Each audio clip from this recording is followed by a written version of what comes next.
ẹ ǹlẹ́ o, orúkọ mi ni Ọmọbọ́lájí Májọ̀nàgbé.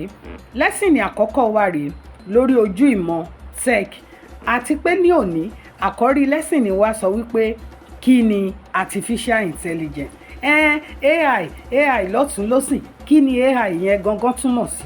AI tí à ń sọ yìí ó jẹ́ ẹ̀rọ tí a kọ sílẹ̀ láti ronú bí ènìyàn.